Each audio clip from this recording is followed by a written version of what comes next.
ከልቦ በቀረበው ትርታ 97.6 ኤፍኤም የትርታ ቁርስ መሰናዶ ነው እየተከታተላችሁ የምትገኙት። አብራችሁን ስለሆናችሁ እያደመጣችሁን ስለሆነ እናመሰግናለን። አሁን ዜናዎችን ወደ እናንተ የምናደርስበት ሰዓት ላይ ነው የምንገኘው። የሀገር ውስጥ ጉዳዮችን በማስቀደም እንጀምራለን። መልካም አድማጮቻችን፣ አስቀድመንም ወደ ሀገር ውስጥ የተመለሱ ዜጎችን የተመለከተ መረጃን እናቀርብላችኋለን። ባለፉት 3 ዓመታት ውስጥ ከተለያዩ ሀገሮች ከግማሽ ሚሊዮን በላይ ኢትዮጵያውያን ወደ ሀገራቸው መመለሳቸውን የሴቶችና ማህበራዊ ጉዳይ ሚኒስቴር አስታውቋል። በህገወጥ መንገድ ከሀገር የወጡ እነዚህ ዜጎች ወደ ኢትዮጵያ እንዲመለሱ የተደረገውም በመንግስት ጥረት መሆኑን ነው ሚኒስቴር መስሪያ ቤቱ ያስታወቀው። በሚኒስቴሩ የህገወጥ የሰዎች ዝውውር መከላከልና የተመላሽ ዜጎች ጉዳይ መሪ ስራ አስፈጻሚ ደረጀ ተጊበሉ እንደገለጹት ከሆነ በየሳምንቱ መደበኛ ባልሆነ መንገድ ከሀገር የወጡ ዜጎች ወደ ሀገራቸው የሚገቡ ሲሆን ከሳውዲ አረቢያ ብቻ በየሳምንቱ እስከ 3000 የሚደርሱ ዜጎች ወደ ሀገር ውስጥ ይገባሉ። ከተመላሽ ዜጎች መካከል ሴቶችና ህጻናት በከፍተኛ ሁኔታ ለጉዳት እንደሚጋለጡ የገለጹት ስራ አስፈጻሚው በቁጥር ደረጃ ግን ከ80 እስከ 90 በመቶ የሚሆነውን ድርሻ የሚይዙት ወንዶች መሆናቸውን አመልክተዋል። መንግስት ተመላሾችን በዘላቂነት ለማቋቋም አስፈላጊውን የስነ ልቦና የጤናና የሕክምና ድጋፍ እያደረገ ሲሆን ባለፉት 3 ዓመታት ከተመለሱ ዜጎች መካከል 80 ሺህ የሚጠጉ ሴቶች በቋሚነት ወደ ስራ እንዲሰማሩ ተደርጓል። ወጣቶች በሀገር ውስጥ ያሉ የስራ አማራጮችንና መደበኛ የፍልሰት መስመሮችን በመጠቀም እንዲለወጡ ጥሪ የቀረበ ሲሆን በሐሰተኛ የደላላ መረጃ ህይወታቸውን ለአደጋ እንዳያጋልጡም ማስገንዘቢያ ተሰጥቷል።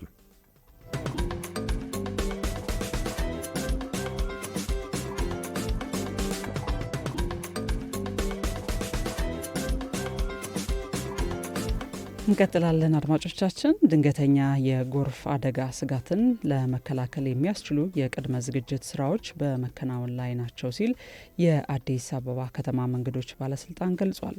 ባለስልጣኑ በከተማዋ የተለያዩ አካባቢዎች ለድንገተኛ የጎርፍ አደጋ ተጋላጭ የሆኑ ቦታዎችን በጥናት በመለየት ችግሩን በዘላቂነት መፍታት የሚያስችል የቅድመ መከላከል ስራዎች እያከናወነ እንደሚገኝ አስታውቋል።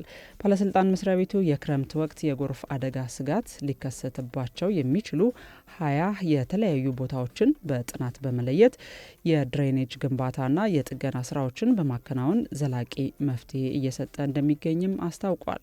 የጎርፍ አደጋ ቅድመ መከላከል ስራ እየተከናወነ በሚገኝባቸው ስፍራዎች መካከል ጀርመን አደባባይ፣ ሀና ማርያም ወረዳ 9፣ ቃሊቲ ጉምሩክ ትራፊክ ከቃሊቲ ቦሌ ቀለበት መንገድ፣ ቦሌ ካርጎ ፊት ለፊት ቡልቡላ ድልድይ፣ ጉርድ ሾላ አካባቢ፣ ቦሌ አራብሳና ቤተል ድልድይ የሚጠቀሱ ናቸው።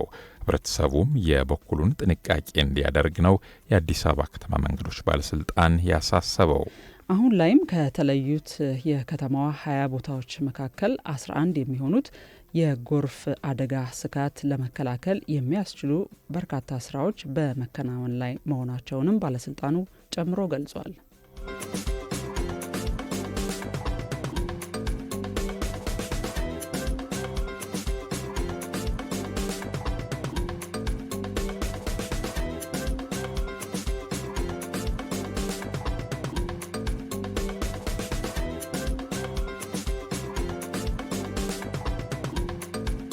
ወደ ውጭ ዜናዎች እናልፋለን። አድማጮች፣ ሩሲያ ኬንያዎችን ለጦርነት መመልመሏን እንድታቆም ከሀገሪቱ መንግስት ጋር ስምምነት ላይ መድረሷ ተሰምቷል። የኬንያ የውጭ ጉዳይ ሚኒስቴር ሙሳሊያ ሙዳቫዲ እንደገለጹት ሩሲያ የኬንያ ዜጎችን በዩክሬን ጦርነት ላይ ማሰማራቷን እንድታቆም ከስምምነት ላይ ተደርሷል። ሚኒስትሩ ይህንን የገለጹት በሞስኮ ከሩሲያ አቻቸው ሰርጌይ ላቭሮቭ ጋር ከተወያዩ በኋላ በጋራ በሰጡት መግለጫ ነው። በስምምነቱ መሰረት ከእንግዲህ በኋላ ኬንያውያን በሩሲያ መከላከያ ሚኒስቴር በኩል ለውትድርና አይመለመሉም። ይሁን እንጂ የሩሲያው የውጭ ጉዳይ ሚኒስትር ሰርጌይ ላቭሮቭ ስለ ስምምነቱ ዝርዝር ከመናገር ይልቅ በሩሲያ በኩል የሚዋጉ የውጭ ሀገር ዜጎች ሁሉ በፈቃደኝነትና በሩሲያ ሕግ መሰረት የተቀላቀሉ መሆናቸውን አጽንኦት ሰጥተዋል። ባለፈው የካቲት ወር የወጣ የኬንያ የምርመራ ሪፖርት ከ1000 በላይ ዜጎች በዩክሬን ለሩሲያ እንዲዋጉ መመልመላቸውን አስጠንቅቆ ነበር። ብዙዎቹ ኬንያውያን ከፍተኛ ክፍያ የሚያስገኝ የሲቪል ስራ እናገኛለን በሚል ተታለው ወደ ሩሲያ ከሄዱ በኋላ ራሳቸውን የጦር ግንባር ላይ እንዳገኙት ተገልጿል። ሚኒስትሩ ሙዳቫዲ እስካሁን 27 ኬንያውያን ወደ ሀገራቸው መመለሳቸውን ጠቅሰው መንግስታቸው ወደ ሀገራቸው መመለስ ለሚፈልጉ ሌሎች ዜጎችም ጥረት እያደረገ መሆኑን ተናግረዋል። ተመላሾቹ በደረሰባቸው የስነ ልቦና ጫና ምክንያትም አስፈላጊው ድጋፍ እየተደረገላቸው እንደሆነም ታውቋል። በሌላ በኩል የዩክሬን የስለላ ድርጅት ግምቱ እንደሚያሳየው ከሆነ ከ36 የአፍሪካ ሀገሮች የተውጣጡ ከ1700 በላይ ሰዎች በሩሲያ በኩል እንዲዋጉ ተመልምለዋል። በተመሳሳይ ሁኔታ ሳውዝ አፍሪካን በቅርቡ የሀገሪቱን ዜጎች ተታለው ወደ ጦርነት የገቡ 17 ዜጎቿን ማስመለሷን የቢቢሲ ዘገባ አስታውሷል።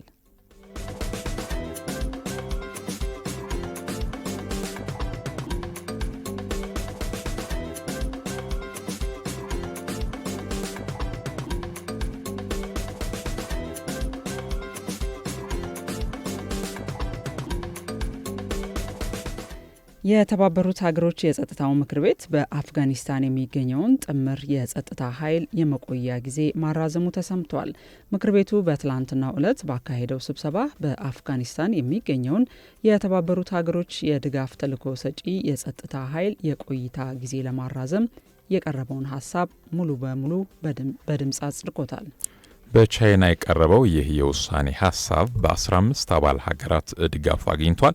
የጸጥታ ኃይሉ የቆይታ ጊዜ ለተጨማሪ 3 ወራት የተራዘመ ሲሆን በቆይታውም ዓለም አቀፍ ግንኙነቶችን ማመቻቸት፣ ሰብአዊ እርዳታዎችን ማስተባበር እንዲሁም የጸጥታ ሁኔታን ማረጋጋት ጨምሮ በርካታ ተግባራትን ያከናውናል። ውሳኔው አፍጋኒስታን ካለችበት ችግሮች ተላቃ መረጋጋት የሰፈነባት እንድትሆን ዓለም አቀፉ ማህበረሰብ ድጋፉን እንዲቀጥል ለማድረግ ያለመ መሆኑን በመጥቀስ የዘገበው አናዶሎ የዜና ወኪል ነው።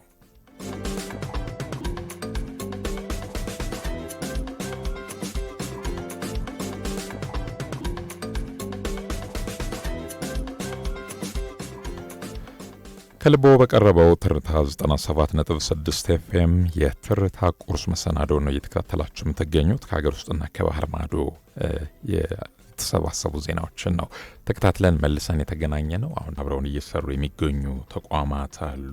ከራይድ ጋር ወደፊት የሚለው ራይድ ትራንስፖርት ይህን ሰዓት አጋር በመሆን አብረውን ቆይታ ያደርጋል። ራይድ ትራንስፖርት በመልእክቱም በተለይም ከውጭ ሀገራት ወደ ሀገር ውስጥ የሚመጡ ወዳጅ ዘመዶን ለመቀበል ጊዜ ቢያጥሮ በማንኛውም ሰዓት ራይድ ትራንስፖርት ወዳጆችን ተቀብሎ ያሉበት ድረስ በክብር ያደርስልዎታል ይላል። ራይድ ትራንስፖርት በ8294 መደወል አገልግሎቱን ማግኘት ይችላሉ ይላል። ራይድ ትራንስፖርት የዚህ ሰዓት አጋራችን ነው። ማን እንደ እናት የሚለን እናት ባንክ እንደዚሁ ሌላኛው አጋራችን ነው። በባንኩ አገልግሎት ላይ በየጊዜው አሰራሩን ዘመናዊ በቴክኖሎጂ የተቀላጠፈ እንዲሆንም እያደረገ ይገኛል። እናት ባንክ አሁን ላይ እናት መላ የተሰኘ ወይም ደግሞ ዩኒካሽ የተሰኘውን የክፍያ ስርዓት ተግባራዊ በማድረግ ላይ ይገኛል። በዚህ አገልግሎት የትምህርት ቤት ክፍያን በቀላሉ ማከናወን ይቻላል። የጉዞና የመጽሐፍ ግዢ ክፍያንም መፈጸም ይቻላል። በእናት መላ የትምህርት ቤት የክፍያ ስርዓት በርካታ ትምህርት ቤቶች ተጠቃሚ መሆን ችለዋል። እናት ባንክ ሌላኛው የዚህ ሰዓት አጋራችን ሆኖ አብሮ እየሰራ የሚገኝ ተቋም ነው። የሁለቱንም አጋሮቻችንን መልእክት እንሰማና ተመልሰን እንገናኛለን።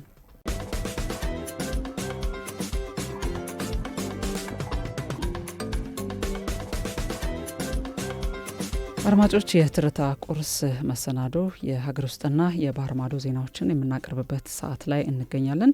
አስቀድመንም የሀገር ውስጥ ዜናዎችን እናቀርባለን። የአፍሪካ ህብረት ኮሚሽን ሊቀመንበር መሐሙድ አሊ የሱፍ በደቡብ ኢትዮጵያ ክልል ጋሞ ዞን በደረሰው የመሬት መንሸራተትና የጎርፍ አደጋ ሕይወታቸውን ላጡና ለተጎዱ ዜጎች የተሰማቸውን ሐዘን ገልጸዋል።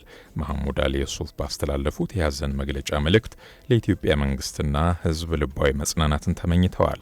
የአፍሪካ ህብረት በዚህ የሐዘን ወቅት ከኢትዮጵያ ጎን እንደሚቆም ያረጋገጡት መሐሙድ አሊ የሱፍ እየተከናወኑ ባሉ የእርዳታና መልሶ ማቋቋም ስራዎች ላይ ህብረቱ ድጋፍ እንደሚያደርግ አመልክተዋል። በአደጋው ሕይወታቸውን ላጡ ዜጎች ቤተሰቦች መጽናናትን የተመኙት ሊቀመንበሩ ጉዳት የደረሰባቸው ወገኖች በፍጥነት እንዲያገግሙም መልካም ምኞታቸውን ገልጸዋል። በተያያዘም የሶማሊያው ፕሬዚዳንት ሀሰን ሼህ መሐሙድ በደቡብ ኢትዮጵያ ክልል ጋሞ ዞን በደረሰው የመሬት መንሸራተትና የጎርፍ አደጋ ሕይወታቸውን ላጡና ለተጎዱ ዜጎች የተሰማቸውን ጥልቅ ሐዘን ገልጸዋል። ለኢትዮጵያ መንግስትና ሕዝብም ልባዊ መጽናናትን ተመኝተዋል። ፕሬዚዳንቱ በአደጋው ሕይወታቸውን ላጡ ወገኖች ቤተሰቦችና በጉዳቱ ላዘኑ ወገኖች በሙሉ ያላቸውን ጥልቅ ሐዘን አጋርነትም እንደዚሁ ገልጸዋል። ሶማሊያ በዚህ አስቸጋሪ ወቅት ከኢትዮጵያ መንግስትና ህዝብ ጋር በጽናት እንደምትቆምም ፕሬዚዳንት ሀሰን ሼህ መሐሙድ አረጋግጠዋል።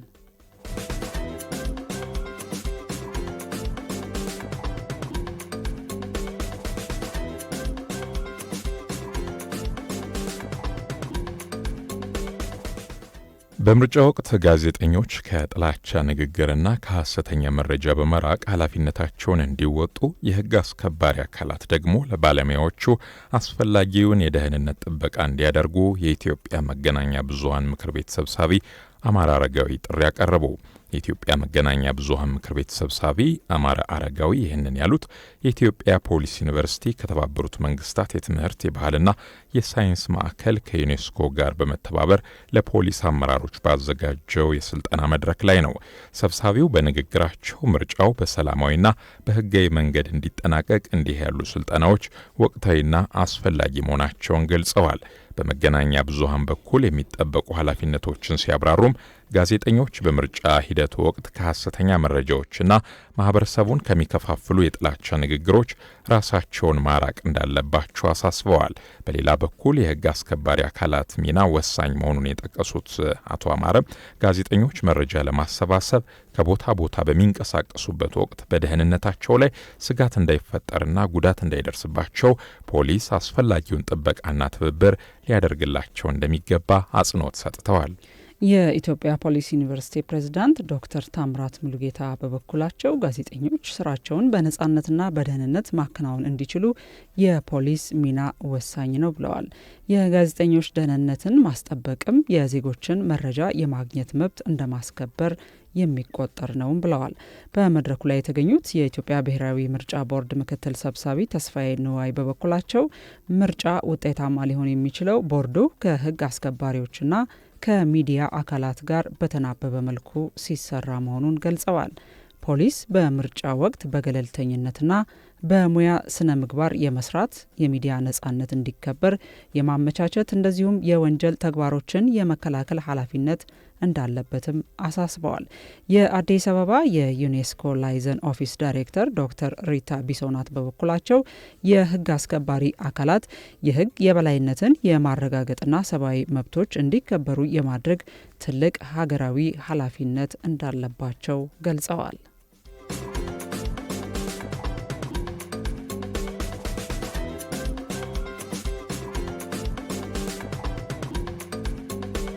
ደግሞ ወደ ባህር ማዶ ዜናዎች እናልፋለን። ኡጋንዳ የገንዘብ ማሸሽን ለመከላከል ድጋፍ እንደሚያስፈልጋት ገልጻለች።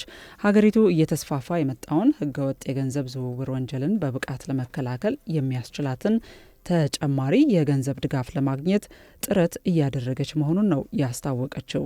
ዩጋንዳ ይህንን የድጋፍ ጥሪ ያቀረበችው ወንጀሉ በሀገሪቱ የኢኮኖሚ መረጋጋት ላይ ተጽዕኖ እያሳደረ በመሆኑ ነው ሲል መረጃው አመላክቷል። ሀገሪቱ ከዚህ ቀደም በዓለም አቀፍ የፋይናንስ ግብረ ኃይል ዝርዝር ውስጥ ገብታ የነበረ ቢሆንም ባደረገችው የህግ ማሻሻያ ከዝርዝሩ መውጣት መቻሏ ይታወሳል።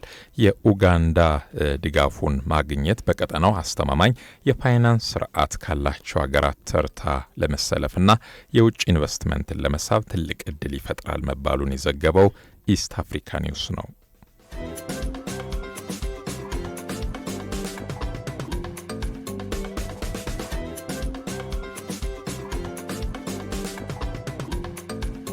በመጨረሻም የአሜሪካው ፕሬዝዳንት ዶናልድ ትራምፕ በሆርሙዝ የባህር ሰርጥ ላይ ለተፈጠረው ቀውስ ቻይና ወታደራዊ ድጋፍ የማትሰጥ ከሆነ ከሀገሪቱ መሪ ሺ ጂንፒንግ ጋር ሊያደርጉት የነበረውን ጉባኤ ሊያራዝሙ እንደሚችሉ አስጠነቀቁ።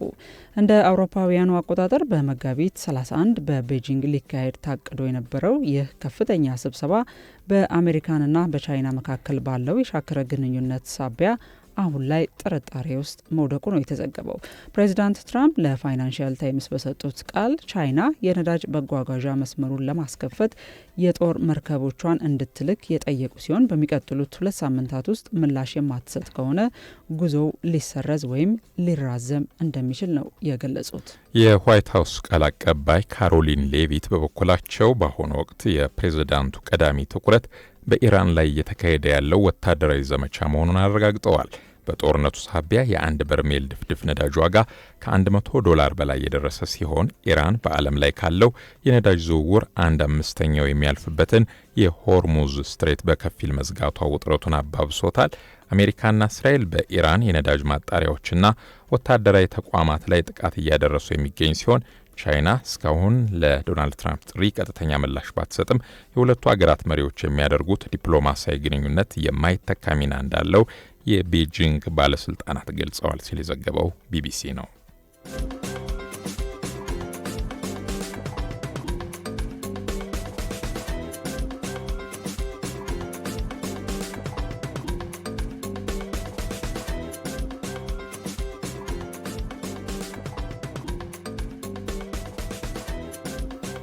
ትርታ ቁርስን ነው እያደመጣችሁ የምትገኙት ውድ አድማጮቻችን። አብራችሁን ስለሆናችሁ እያደመጣችሁን ስለሆነ እናመሰግናለን።